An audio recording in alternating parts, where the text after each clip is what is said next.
ಎಲ್ಲರಿಗೂ ನಮಸ್ಕಾರ. ಇವತ್ತು ರಾಮಾಚಾರಿ ಸಂಚಿಕೆಯಲ್ಲಿ ಚಾರಿಯನ್ನು ಅರೆಸ್ಟ್ ಮಾಡಿ ಪೊಲೀಸರು ಕರೆದುಕೊಂಡು ಹೋಗುತ್ತಾರೆ.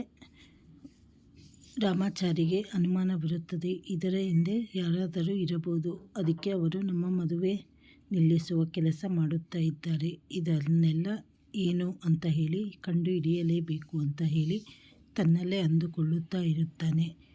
ಕಿಟ್ಟಿಗೆ ಇವರು ಏನೋ ಮಾಡಿ ಮದುವೆ ನಿಲ್ಲಿಸಬೇಕು ಅಂತ ಹೇಳಿ ಗುಂಡಗಳಿಂದ ಗೊತ್ತಾದ ತಕ್ಷಣ ಅವರನ್ನು ಮದುವೆ ನಡೆಯಲೇಬೇಕು ಅಂತ ಅಂದುಕೊಂಡು ಛತ್ರದ ಹತ್ತಿರ ಬರುತ್ತಾನೆ.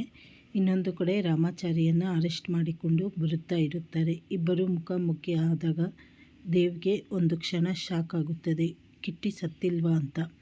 ಆಗ ಅವನನ್ನು ನೋಡಿ, ಓ ನೀನಿನ್ನೂ ಬದುಕಿದ್ದೀಯಾ, ನೀನು ಸತ್ತಿದೆಯಾ ಅಂದುಕೊಂಡೆ, ಹೋಗಲಿ ಬಿಡು, ಇಬ್ಬರನ್ನು ಸಾಯಿಸುತ್ತೇನೆ ಅಂತ ದೇವ್ ಹೇಳುತ್ತಾನೆ. ಇನ್ನೊಂದು ಕಡೆ ಮಾನ್ಯತಾ, ಅಯ್ಯೋ ಬೇಬಿ, ನನ್ನ ಬೇಬಿ ಮದುವೆ ನಿಂತೋಗ್ಬಿಡ್ತು, ಮುಂದೆ ಹೇಗಪ್ಪ ಅವಳ ಜೀವನ ಅಂತ ಹೇಳಿ ನಾಟಕ ಆಡಲು ಶುರು ಮಾಡುತ್ತಾಳೆ. ಇದರಿಂದ ಮುಂದೆ ಏನಾಗಬಹುದು? ಚಾನಲ್ ಲೈಕ್ ಮಾಡಿ, ಶೇರ್ ಮಾಡಿ, ಸಬ್ಸ್ಕ್ರೈಬ್ ಮಾಡಿ. ಧನ್ಯವಾದಗಳು.